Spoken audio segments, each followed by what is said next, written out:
اور جب ریاست یہ فیصلہ کرنا شروع کر دیتی ہے کہ مذہب کیا ہوگا، کس کو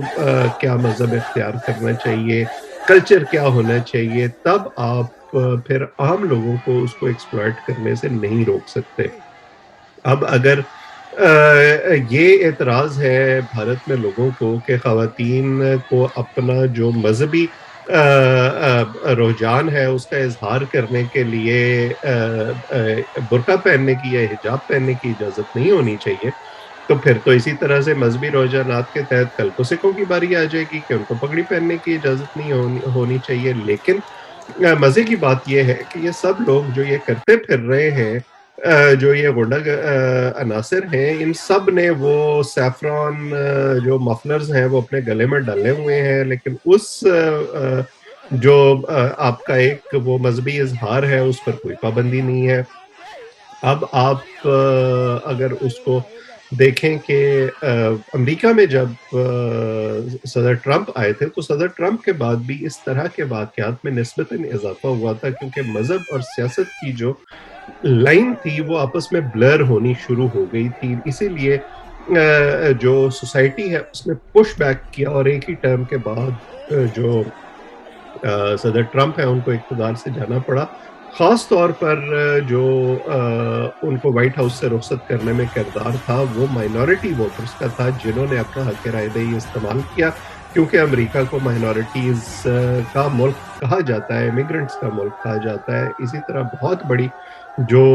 مسلمان کمیونٹی ہے انڈیا میں، پاکستان سے زیادہ مسلمان وہاں آباد ہیں، لیکن اس کے باوجود جو ان کے ساتھ سلوک ہے وہ آپ دیکھتے ہیں، اور نریندر مودی کے دور میں یہ سلوک صرف مسلمانوں کے ساتھ نہیں ہو رہا، یہ کرسچنز کے ساتھ بھی ہو رہا ہے، یہ سکھوں کے ساتھ بھی ہو رہا ہے، اور اس کے نتائج یقیناً کچھ اچھے نہیں نکلیں گے، لیکن ایسا لگتا ہے کہ فی الوقت انہیں اس کی پرواہ نہیں ہے، کیونکہ انہیں اس کا سیاسی فائدہ ہو رہا ہے۔ اب آپ بارڈر کے دوسری طرف آ جائیں، پاکستان میں اس کا بہت خیر مقدم کیا گیا، مسکان کی بہت تعریفیں کی گئیں، بھارت کو بہت برا بھلا کہا گیا اور جائز طور پر تعریف ہوئی، بالکل مناسب طور پر برا بھلا کہا گیا کہ ایسا نہیں ہونا چاہیے، لیکن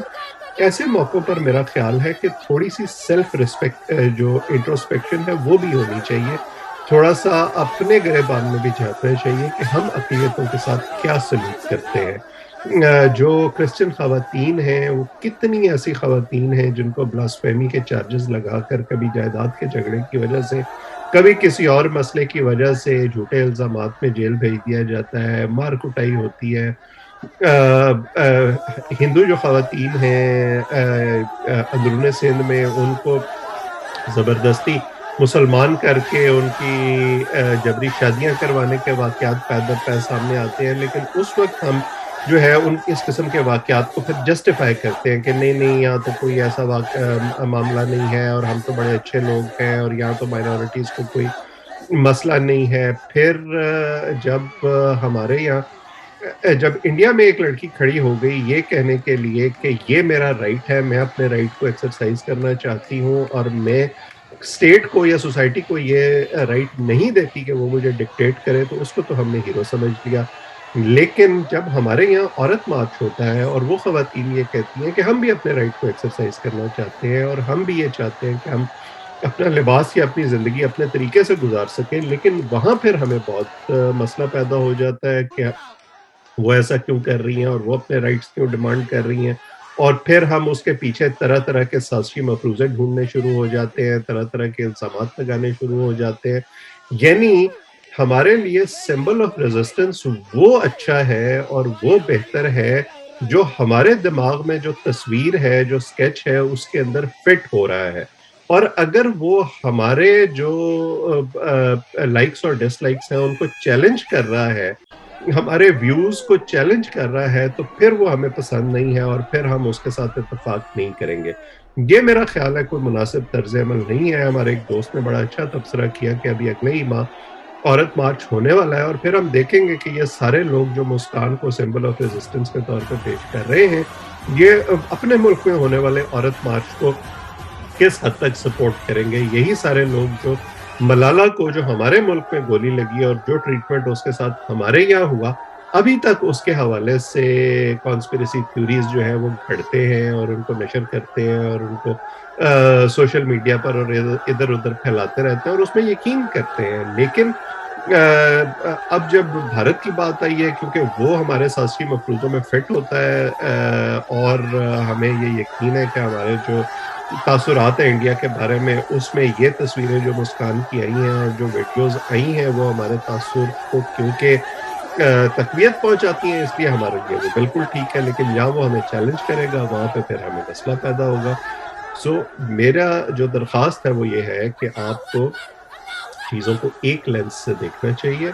اگر آپ خاتون کا یہ رائٹ تسلیم کرتے ہیں کہ وہ حجاب پہننا چاہتی ہے یا برقع لینا چاہتی ہے یا لباس اپنی مرضی سے پہننا چاہتی ہے یا زندگی اپنی مرضی سے گزارنا چاہتی ہے مودی کے انڈیا میں, تو آپ کو یہی رائٹ اب خواتین کو پاکستان میں بھی دینا ہوگا کہ اگر وہ حجاب نہیں لینا چاہتی یا برقع نہیں پہننا چاہتی تو پھر ان کو اپنی زندگی اپنے طریقے سے گزارنے کا یہاں بھی اختیار ہونا چاہیے. اور ہمارے یہاں ہر طرح کے طبقات ہیں, برقعے لینے والی خواتین بھی ہیں, حجاب پہننے والی خواتین بھی ہیں, شلوار قمیض پہننے والی خواتین بھی ہیں, دوپٹہ لینے والی خواتین بھی ہیں, نہ لینے والی خواتین بھی ہیں, ویسٹرن لباس پہننے والی خواتین بھی ہیں. ہر ایک کو یہ رائٹ ہونا چاہیے. پھر آپ کو ان پر یہ الزام نہیں لگانا چاہیے کہ اگر وہ میرے دماغ میں موجود تصویر سے تھوڑا سا ڈیویٹ کر رہی ہیں تو پھر شاید وہ مادر پدر آزاد ہونا چاہتی ہیں اور وہ